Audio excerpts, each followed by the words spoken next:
Yes, sir, I'm ready. Yes, sir. With all your permission, sir, I am starting this session for today. Hmm. Good afternoon, everyone present here. I am Faraz from IGCP. Welcome all the participants on today's topic. Let's welcome today's speaker with great honor, none other than Dr. K. Somashekar Rao, sir. And let me share some of the achievement of sir before starting this session.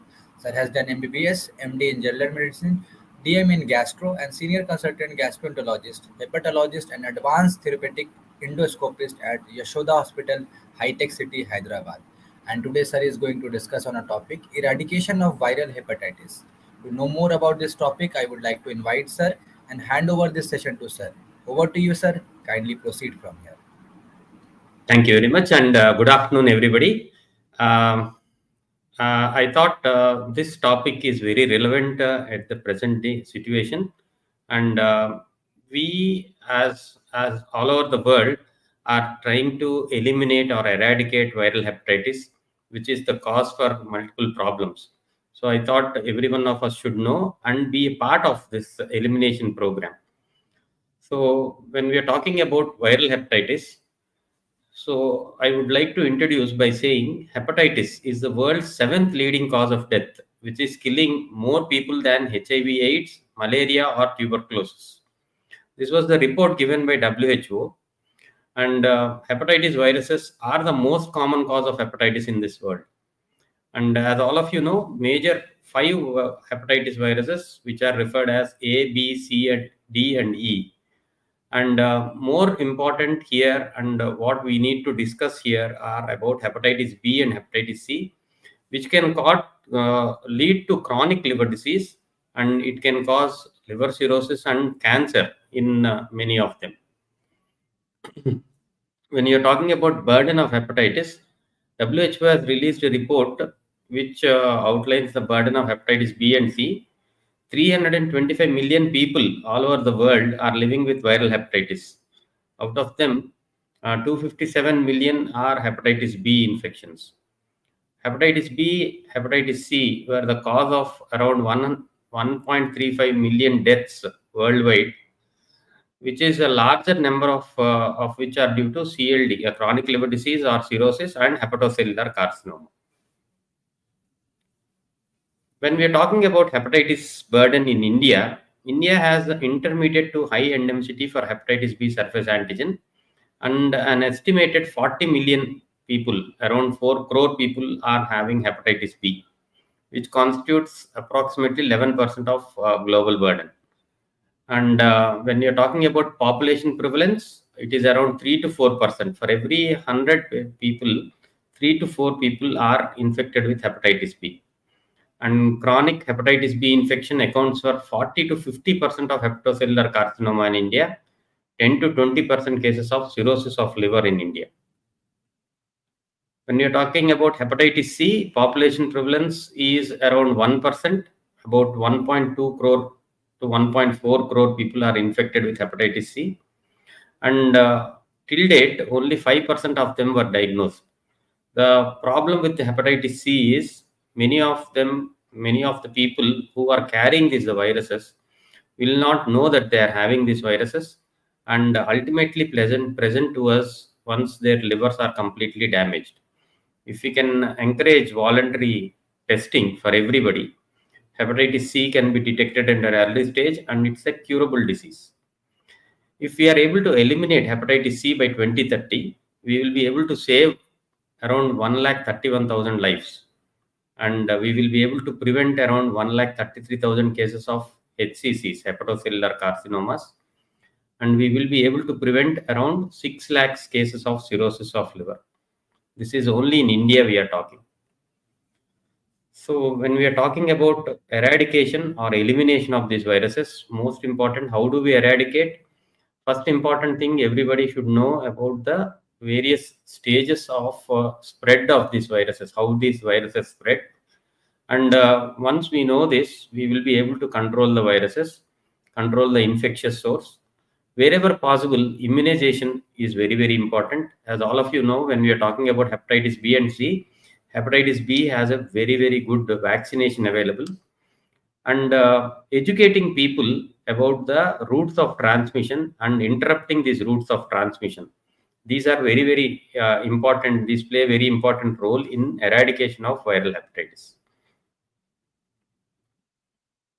So, when we are talking about control of infectious source, in hepatitis B and C, it can be achieved by identifying and treating the existing subjects.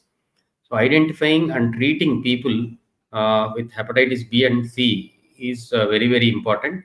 And this can be done only by voluntary testing, voluntary screening and testing all the people with hepatitis B and hepatitis C. So when we screen everybody, then only we will be able to identify whoever are having these viruses, and then if necessary, we will start treating them. Whenever you identify a patient with hepatitis B or C, if the viral load can be decreased to undetectable levels, the infection does not spread rampantly.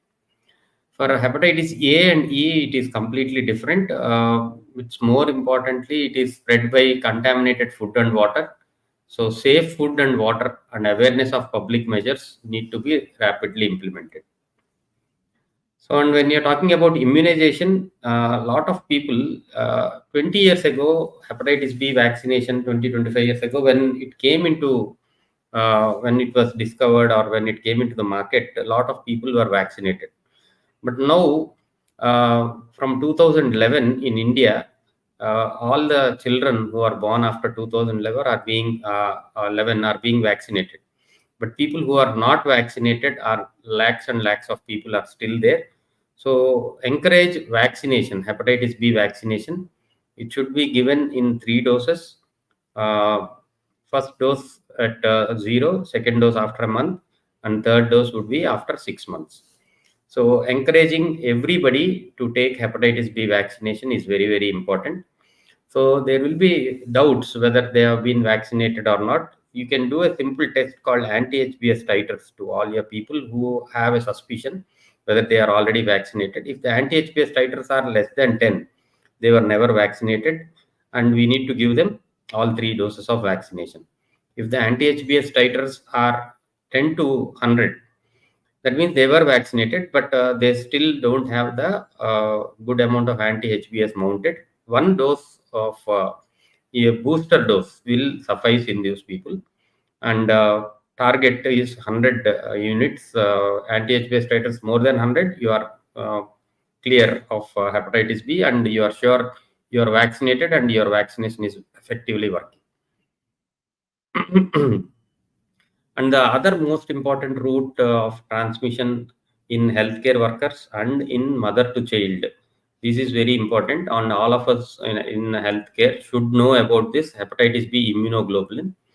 So, in babies who are born to mothers who are hepatitis B positive, we try to do hepatitis B vaccination along with hepatitis B immunoglobulin within 24 hours of birth.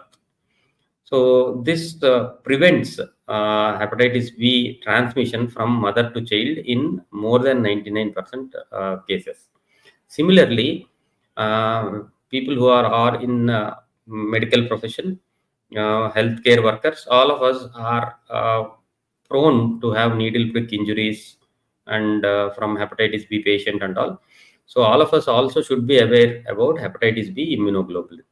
If we are vaccinated and our anti-HBs titers are above 100, there is no need of any immunoglobulin. If someone doesn't know their anti-HBs titer value, immediately whenever you have a pinprick, please get your anti-HBs titers. If the anti-HBs titers are more than 100, no need of any vaccination, no need of any immunoglobulin. If the anti-HBs titers are more than 10, also there is no need of hepatitis B immunoglobulin. If the anti-HBs titers are less than 10, within 24 hours, hepatitis B immunoglobulin should be administered. And this will prevent the decrease the chances of acquiring hepatitis B infection in all healthcare workers. This thing should be noted by every one of us. So hepatitis A vaccination, as of now, we are not recommending in adults, but all newborns can be started on hepatitis A vaccination. It is widely available. Hepatitis E vaccine is going to be available very soon. all pregnant women and females in childbearing age and patients with cirrhosis should be the priority groups for hepatitis E vaccination. As soon as it is available, we will be prioritizing these people for hepatitis E vaccination. And for hepatitis C, currently there is no any vaccination available. So when we are talking about elimination or eradication of viruses, interrupting the routes of transmission, as I already mentioned, awareness about the disease, routes of transmission, encouraging voluntary testing, and giving all these patients treatment options and possibility of curing and preventing cirrhosis of liver cancer should be stressed in the education of public and healthcare workers, where we will be able to increase the number of people who are getting voluntary testing.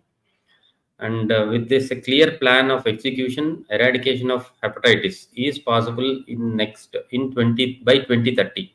When all of us join hands and start educating people, in general public also, then we will be able to eliminate or eradicate hepatitis virus. So I just wanted to give some pictorial. This is how the cirrhosis of liver. And my goal on this is improve awareness in general population about these viruses, their ill effects and modes of transmission. Whenever there is, when we drive awareness about these viruses and tell them the curable motives, people can get voluntarily tested for these viruses. Identifying a positive patient and treating them decreases the burden of disease and chances of spread of this virus. Obviously, the greatest challenge now is finding the missing millions who carry these viruses and don't even know that they are infected. When we encourage voluntary testing, we will be able to eliminate viral hepatitis. So now specifically, I wanted to concentrate on every one of us should be equipped and be able to treat hepatitis B and hepatitis C. So I will go through the slides and I want to I want every one of you who is listening to this talk should be able to treat hepatitis B and hepatitis C whenever necessary. So all patients with HBsAg will not require treatment for hepatitis B. So hepatitis B causes hepatitis, early transaminitis, and over a period of time it causes fibrosis, cirrhosis, and hepatocellular carcinoma. So only 20% of people who are infected with hepatitis B will have these serious complications causing problem to the liver. Rest of them may be inactive most of the time, but even all those people who are inactive, whenever you see them, should be followed up closely and regularly, so they can become active. So we will have to monitor them closely. Acute hepatitis B is we are seeing recently because a lot of tattooing, IV drug abuse is what we are seeing, and some places in India till date, at least 5% of injections are unsafe. So these are the places where we get acute hepatitis B, and acute hepatitis B presents as any other hepatitis infections like jaundice, anorexia, low-grade fever, and nausea. But the one good thing about acute hepatitis B is only 5% of these people who has acute hepatitis B progresses to chronic infection. So all of us think that acute hepatitis B, once it is there, people will go into chronicity, but only 5% will go into chronicity.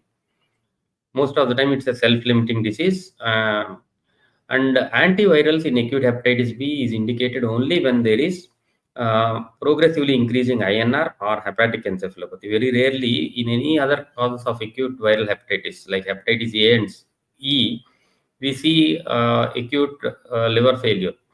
So in acute hepatitis B also, we start antivirals only when there are signs and symptoms of liver failure like progressively increasing INR or hepatic encephalopathy. Most important here is chronic hepatitis B. As I already mentioned, a lot of people all over the world are HBsAg carriers, and 20% of them will develop progressive chronic hepatitis, which may evolve to cirrhosis. And in those 20%, 1 to 2% develop hepatocellular carcinoma. So always morbidity and mortality in chronic hepatitis B are linked to persistence of viral replication and evolution to cirrhosis or hepatocellular carcinoma.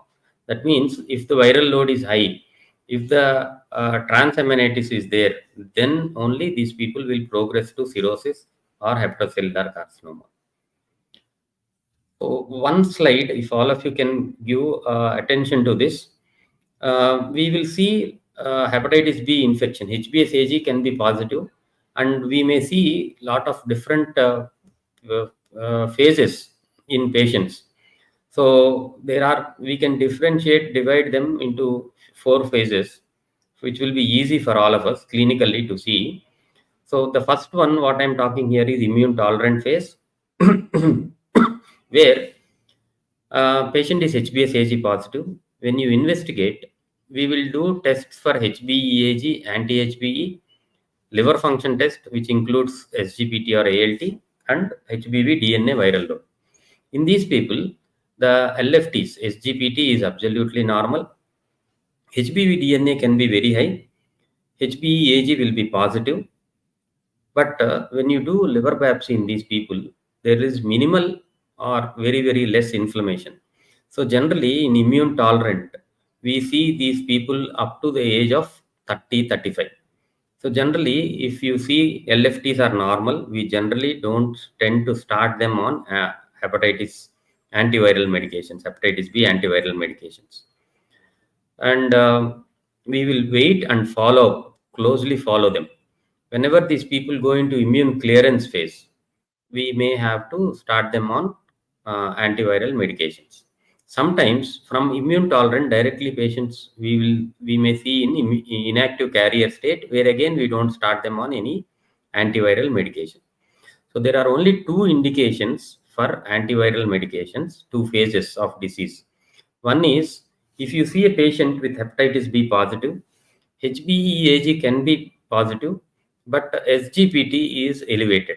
You are seeing here the ALT graph is up. Viral load is detectable, may not be very, very high, but even if the viral load is low and SGPT is elevated, that means this virus is causing some damage to your liver. This is when we call it as immune clearance phase. And when we do a biopsy, we see there is chronic inflammation and sometimes fibrosis also. And this is the time to start your patients on antiviral medications. It is not complicated. It is very simple. Whenever LFT is abnormal, you look for viral load, and if you exclude other causes of transaminitis, and when you are sure it is hepatitis B related, you start them on antiviral medications. There is one more phase called inactive carrier phase, where the viral load may be very, very low, SG or sometimes may not be detected. SGPT is also normal. And when you do a liver biopsy, there is mild inflammation or no inflammation. So we don't start them on any medications. But these people also should be followed up regularly, because they can go into a phase of reactivation, where again there can be elevated SGPT and viral load can be elevated. This again is an optimal treatment time for hepatitis B. So if you understand this one slide, you will be able to understand when to treat and when not to treat hepatitis B infections. So for any patient who comes to you with HBsAg positive, first I would like all of you to do these tests: liver function test with SGOT and SGPT, albumin, INR, HBeAg, E antigen, HBe anti-HBe is E antibody. You have to do these tests. Hepatitis B DNA quantitative or viral load is definitely required. An ultrasound of the abdomen, and sometimes a fibroscan is required. And we have to exclude other causes of liver disease like fatty liver, which is very, very common. So we should not be confused with the SGPT elevation because of fatty liver to SGPT elevation because of hepatitis B. So we need to differentiate that, because it plays a very important role in treatment initiation. So when you start treatment, your goal of treatment is the therapy in chronic hepatitis B is to improve quality of life and survival by preventing the progression of disease to cirrhosis, decompensated cirrhosis, end-stage liver disease, HCC. This goal can be achieved if hepatitis B replication can be suppressed in a sustained manner.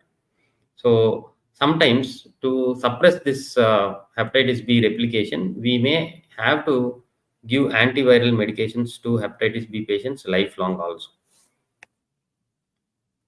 Endpoints of therapy. So when we are talking about an ideal endpoint, it is HbS loss, but with the available antiviral medications, it is very infrequent. Reaching ideal endpoint of HbS loss is seen only in 10% of patients.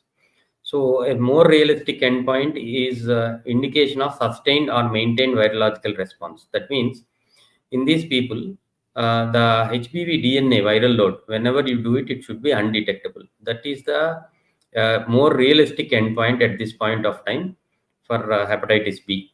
So if you are able to achieve this, we are able to prevent problems to the liver like chronic hepatitis or cirrhosis or HCC. So at this point of time, that is the end point of treatment. What we are. So there are not much medications available for hepatitis B at this point of time. Previously, lamivudine, telbuvudine, edifovir, all those things are available. But as on today, only two medications, entecavir and tenofovir. Recently, a prodrug for tenofovir is also available called tenofovir alfenamide. These are the only three medications which are approved for treatment of hepatitis B at this point of time. There are interferons, pegylated interferons also, but indications are very less. Very, very few cases we start them on interferons and pegylated interferons. But most importantly, we start them either on entecavir or tenofovir alfenamide. Any patient who is started on treatment should be followed up regularly every 6 months because we need to assess the treatment efficacy and also monitor resistance. With the available drugs, as I mentioned, entecavir and tenofovir, the resistance rates are very, very low, but still we need to monitor resistance to these medications. So previous medications like lamivudine, telbuvudine, edifovir, they're all not there because at this point of time they have a lot of resistance, and we are not using them as first line medications at all. Hepatitis C treatment is very simple. It is not complicated. Whenever you diagnose, we generally do a screening test called anti-HCV to diagnose hepatitis C. Whenever anti-HCV is positive, it indicates two things. It can be a past infection or an active infection. So definitely we need to do HCV RNA quantitative or viral load in all these patients who are detected to have anti-HCV positive. If the viral load is detectable, that means the patient is having active infection. We need to treat them. If anti-HCV is positive and viral load is not detectable, it indicates it's a past infection. So we don't treat them at that point of time. Before starting the treatment, we do try to assess the stage of fibrosis in these patients. Nowadays, it is easy by doing a fibroscan instead of a liver biopsy. Previously, we were doing liver biopsies, but now with fibroscan, we will be able to assess the fibrosis. Genotypes, we were doing genotype testing until 2017 or 18, but now the medications which are available are pan-genotypic. We are doing genotyping only in very selected cases where we are suspecting resistance to the drugs. So otherwise, we are not doing genotype. HCV RNA quantitative is simply enough. If HCV RNA quantitative, if the virus is even 100, we have to treat them. If the virus is in more than that, definitely we will treat them. If the virus is undetectable, there is no need of treatment for hepatitis C. Till 2014, it was a difficult thing to treat hepatitis C. So now there was at that point of time, the combination of pegylated interferon and ribavirin, these were the treatment of choice. And in spite of all these side effects and all those things, we were not able to achieve a sustained virological response or cure. But now things have drastically changed from 2015. We have a lot of simple tablets available, which are called new direct acting antivirals. So there are sofosbuvir, semipravir, daclofenacin, sofosbuvir, ledipasvir combination. Sofosbuvir, valproaspir combination. Multiple things are available at this point of time. And Sofosbuvir, valproaspir is widely available in India, and it is pan-genotypic. That means any genotype in hepatitis C will respond very well to treatment with Sofosbuvir and valproaspir. And the treatment is for 12 weeks in patients who doesn't have any fibrosis. And if the patient has fibrosis, F3, F4 fibrosis or early cirrhosis, we may extend the treatment of this single tablet for 24 weeks. But for many people, ideal treatment is for 12 weeks. One tablet every day, combination of sofosbuvir and valproaspir is available. One tablet a day, which will help in treating these patients.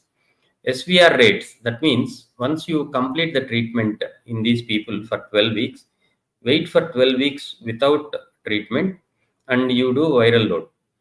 At that point of time, if the viral load, HCV RNA quantitative or viral load is less than detectable mean, that means you have achieved sustained virological response, which is equal to cure in hepatitis C.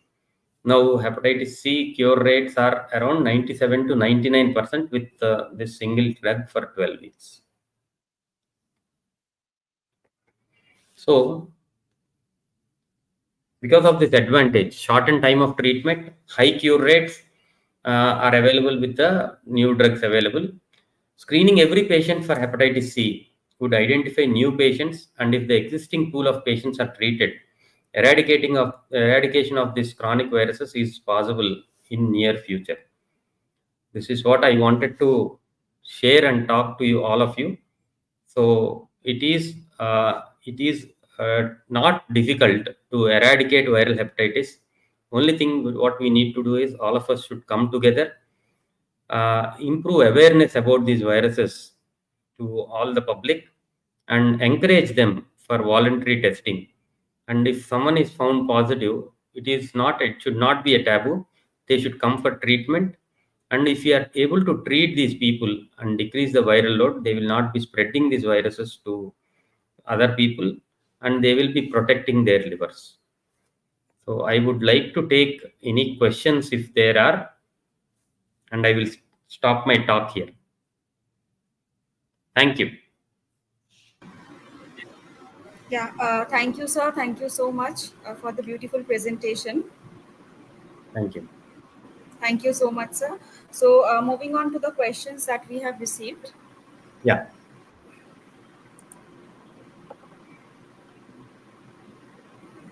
Yes, ma'am. Yeah, Can I see some? Okay, sir, you I can see a ask me. question. Yeah, sir. Uh, the first question is, how effective are the current vaccination strategies, and what are the challenges in achieving high vaccination coverage? As of now, universal immunization program, we are vaccinating each and every baby born in India. So, in universal immunization program, hepatitis B vaccination is included, and each and every baby born in India are being vaccinated for hepatitis B. That part is definitely not a challenge, but lack of awareness about these viruses. I'm talking about people who are born before 2011. Many of them were not vaccinated, and lack of awareness about this vaccine is the challenge actually. So, bringing awareness to more people, encouraging them to get vaccinated is very, very important. I would think first and foremost thing is all of us in healthcare industry should be vaccinated first. I'm sure at least 30% of us are not vaccinated for hepatitis B. First, let us vaccinate ourselves, and then spread the word, encourage people to get vaccination, because 3 doses of vaccination, the protection is lifelong in 99.9% of people. Very, very rarely we see vaccination failure in hepatitis B. So 0, 1, and 6. For 0 is the first dose, 1 month is the second dose, and 6 months is the third dose. With this vaccination schedule, the success rate and protection lifelong is in 99.9% people. Right, sir. Thank you. Thank you so much, sir. There is another question related with comorbidities. The question is, how does the presence of co-infections or comorbidities, such as HIV, affect the management and outcome of patients with viral hepatitis? Ah, so we will divide into two things. Acute viral hepatitis, we can just ignore, that doesn't cause any problem. But hepatitis B, HIV co-infection, hepatitis C, HIV co-infection, hepatitis B, hepatitis C, and HIV, triple infection. These are the common things what we see as co-infection. So these drugs, say hepatitis B and HIV has common drugs, emtricitabine and tenofovir, which are effective for both hepatitis B and HIV. So in people with co-infection of hepatitis B and HIV, we try to give these medications till the viral load is undetectable, and sometimes we may have to continue the medication lifelong. So it is very effective. In patients with co-infections with hepatitis C drug, whatever I was talking, sofosbuvir and valprotasvir, it doesn't have any cross infection or any uh, overlap with these hepatitis B and HIV medications. We can definitely give this tablet for 12 weeks, and we will be able to achieve sustained virological response and cure of hepatitis C. So it is not difficult. It is not a challenge at this point of time, because drug-drug interactions are not found with hepatitis C and hepatitis B medications, or with HIV medications.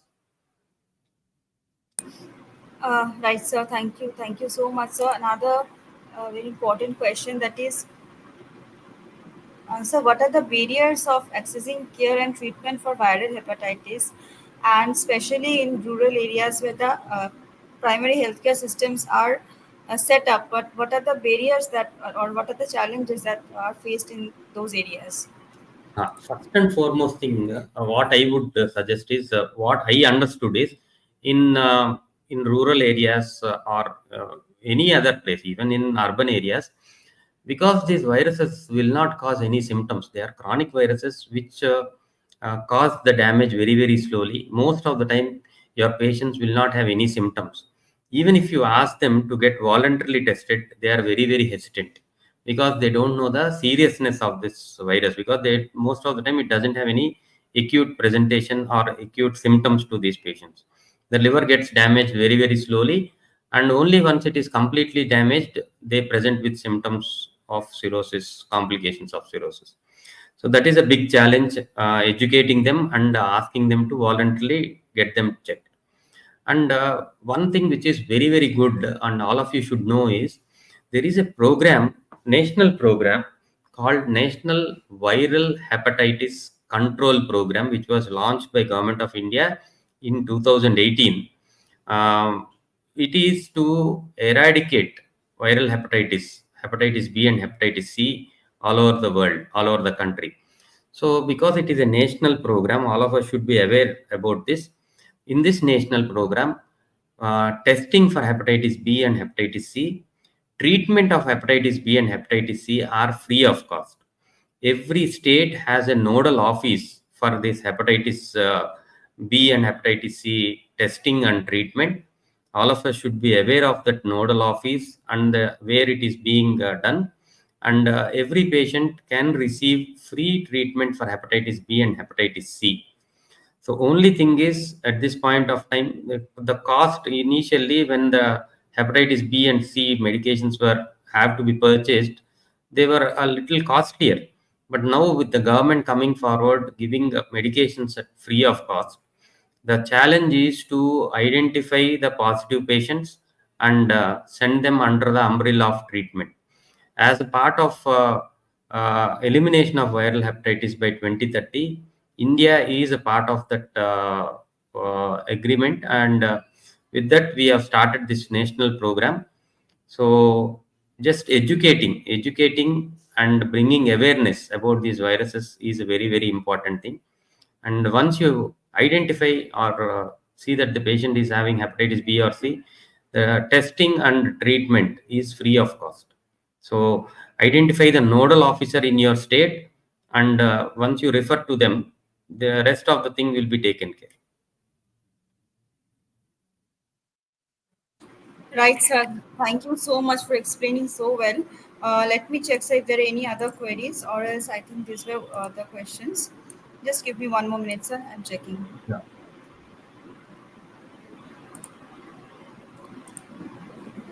Meanwhile, I would request everyone who have joined, if you have any question, please go ahead.